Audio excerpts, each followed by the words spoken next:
Bismillahirrahmanirrahim. Assalamu alaikum dear students. Here is Raukhram Shehzad, and in condensation reactions we are discussing base catalyzed condensation reactions first. And in base catalyzed condensation, so far we have discussed aldol condensation in detail. Today we shall discuss the next base catalyzed condensation reaction, that is Claisen reaction. What is Claisen reaction? The reaction between an ester having alpha hydrogen and a carbonyl compound without alpha hydrogen is called as Claisen reaction.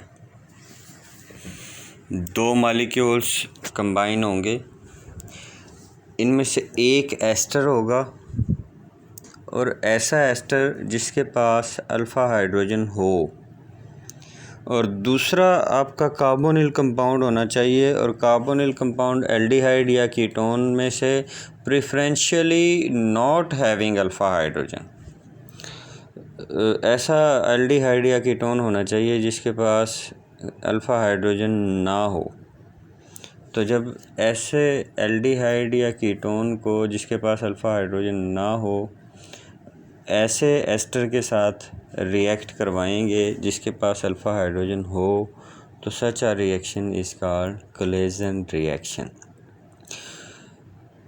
यहाँ पे हमने बात की है कि carbonyl compound जो aldehyde या ketone होगा उसके पास अल्फ़ा हाइड्रोजन नहीं होना चाहिए। क्यों नहीं होना चाहिए?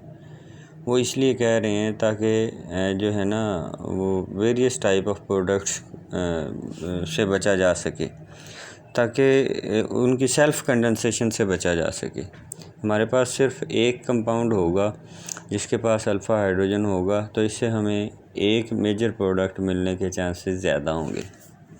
तो कोशिश यही करनी होगी कि हमारे पास जो एल्डिहाइड या कीटोन हो उसके पास अल्फ़ा हाइड्रोजन ना हो। जैसा कि आप इस एग्ज़ाम्पल में देख सकते हैं, ये हमारे पास जो एल्डिहाइड लिया गया है, बेंजल्डिहाइड लिया है। तो बेंजल्डिहाइड जो है इसके पास अल्फ़ा हाइड्रोजन नहीं है, जबकि जो एस्टर लिया है इथाइल एसीटेट, इसके पास अल्फ़ा हाइड्रोजन मौजूद है। तो ये दोनों आपस में कंडेंस होंगे, तो हमें इनके एडिशन प्रोडक्ट ये मिलेगी जो कि बीटा हाइड्रोक्सी एस्टर है। देखिए एस्टर ग्रुप है, ये अल्फ़ा कार्बन है, ये बीटा कार्बन है। तो जो बीटा कार्बन है उसके पास OH ग्रुप मौजूद है। तो यहाँ पे हमें जो फर्स्ट एडिशन प्रोडक्ट मिलेगी that is beta hydroxy ester, and if this beta hydroxy ester undergo dehydration, अगर डिहाइड्रेशन हो जाए तो फिर हमें इसकी फ़ाइनल कंडेंसेशन प्रोडक्ट ये मिलती है जो कि अल्फ़ा बीटा अनसैचुरेटेड एस्टर है, इथाइल सिनामेट इन दिस केस। तो ये एक एग्ज़ाम्पल थी। इसका मैकेनिज़्म देखते हैं। मैकेनिज़्म क्या होगा? तो mechanism just like other base catalysed condensation reactions, सबसे पहले बेस, यहाँ पे हमने एथोक्साइड आयन लिया है बेस के तौर पे। बेस क्या करेगी? एस्टर के अल्फ़ा हाइड्रोजन को कैप्चर करेगी, तो ये हमें कार्बन आयन मिल जाएगा। और ये कार्बन आयन क्यों बनेगा या अल्फ़ा हाइड्रोजन ही क्यों कैप्चर की है? क्योंकि ये वाला जो कार्बन आयन है ये मेसोमेरिकली स्टेबलाइज्ड है। इसका हम ये दूसरा रेजोनेंस स्ट्रक्चर लिख सकते हैं। तो ये स्टेबल कार्बन आयन बन गया हमारे पास। तो फर्स्ट स्टेप में कार्बन आयन बनेगा। सेकंड स्टेप में अब ये जो कार्बन आयन बना है दैट इज़ न्यूक्लियोफाइल। अब ये हमारे पास जो एल्डिहाइड या कीटोन का मॉलिक्यूल है ये उसके कार्बोनिल कार्बन पे एज अ न्यूक्लियोफाइल अटैक करेगा। तो इसके अटैक करने से ये ऑक्सीजन पे नेगेटिव चार्ज चला जाएगा और हमें ये वाली प्रोडक्ट मिलेगी। अब ये जो ऑक्सीजन पे नेगेटिव चार्ज गया है, ये नेक्स्ट स्टेप में क्या करेगा, ये सॉल्वेंट से फिर प्रोटॉन कैप्चर कर लेगा और ये हमें मिल जाएगा addition product, that is beta hydroxy ester. तो ये हमें बीटा हाइड्रोक्सी एस्टर मिल गया है। तो अब फाइनली फिर इसे अगर हम हीट करें तो इसकी डिहाइड्रेशन हो जाएगी और डिहाइड्रेशन से में ये होगा कि ये बीटा कार्बन से हाइड्रोक्सिल ग्रुप जाएगा, जबकि अल्फ़ा कार्बन से हाइड्रोजन रिमूव होगा। तो ये हाइड्रोजन और हाइड्रोक्सिल रिमूव होकर ये पानी का मालिक्यूल एक रिमूव हो जाएगा, जबकि अल्फ़ा और बीटा कार्बन, ये अल्फ़ा कार्बन है, ये बीटा कार्बन है। तो अल्फ़ा और बीटा कार्बन के दरमियान यहाँ पे हमारे पास डबल बॉन्ड बन जाएगा, अनसैचुरेटेड मोइटी यहाँ पे आ जाएगी। तो ये हमारी फाइनल प्रोडक्ट होगी, that is our condensation product. और ये क्या है, ये एस्टर है जिसमें अल्फ़ा और बीटा कार्बन के दरमियान अनसैचुरेशन आ गई है। तो this is an alpha beta unsaturated ester which is the final product of Claisen reaction. तो what is Claisen reaction? The reaction between an ester having alpha hydrogen and a carbonyl compound without alpha hydrogen is called as collagen reaction. तो इसमें हमने एक example भी discuss की है और फिर इसका मेकनिज़म भी डिस्कस किया है। अब नेक्स्ट देखते हैं इसकी सिंथेटिक इम्पोर्टेंस क्या है।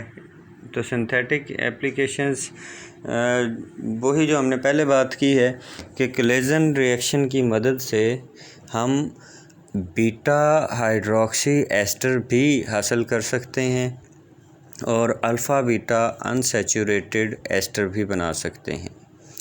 तो this is a useful method to get beta hydroxy ester और alpha beta unsaturated esters and corresponding acids in high yield. कैसे, वो हमने रिएक्शन में डिस्कस ही किया है कि फ़र्स्ट ऑफ ऑल जो एडिशन प्रोडक्ट बनती है वो हमारा बीटा हाइड्रोक्सी एस्टर होता है, जबकि अगर बीटा हाइड्रोक्सी एस्टर की डिहाइड्रेशन कर दें तो respective alpha beta unsaturated ester बन जाएगा। एंड करस्पॉन्डिंग एसिड कैसे बनेंगे? अगर इसी ये जो हमारा अल्फ़ा बीटा अनसैचुरेटेड एस्टर बना है इसकी हाइड्रोलिसिस कर दी जाए तो वो जो एस्टर ग्रुप है वो कार्बोक्सिलिक ग्रुप में कन्वर्ट हो जाएगा और हमें रिस्पेक्टिव कार्बोक्सिलिक एसिड मिल जाएंगे। तो अब इस मेथड के ज़रिए हम बीटा हाइड्रोक्सी एस्टर या अल्फ़ा बीटा अनसैचुरेटेड एस्टर भी बना सकते हैं। और कौन सा बना सकते हैं, जो भी हमें चाहिए होगा उसके मुताबिक हम अपना स्टार्टिंग मटेरियल लेते जाएंगे। मसलन ये एक दो एग्जांपल यहाँ पे दी हुई हैं। First of all in the synthesis of ethyl cinnamate. Ethyl cinnamate कैसे बनेगा, ये जो हमने पहले एग्ज़ाम्पल डिस्कस की है, प्रीवियस एग्ज़ाम्पल, इसमें ये इथाइल सिनामेट ही बना था। इथाइल सिनामेट बनेगा अगर हम बेंजल्डिहाइड का रिएक्शन करवाएंगे इथाइल एसीटेट के साथ, तो then our final product will be ethyl cinnamate. तो this method is used to synthesize ethyl cinnamate. Similarly ये एक और एग्ज़ाम्पल डिस्कस की है, इसमें ये हमारा कीटोन लिया है, ये हमारे पास एस्टर है आइसोप्रोपाइल एसीटेट। तो जब हम इनको कंडेंस करवाएंगे इस बेस की मौजूदगी में, lithium di isopropyl amide which is a stronger base, तो ये इसका फार्मूला है, इसे हम LDA से भी रिप्रेजेंट कर देते हैं, लिथियम डाई आइसोप्रोपाइल अमाइड। तो this is our product which is beta hydroxy ester. That's all as far as our today's lecture is concerned. Take care. Allah Hafiz.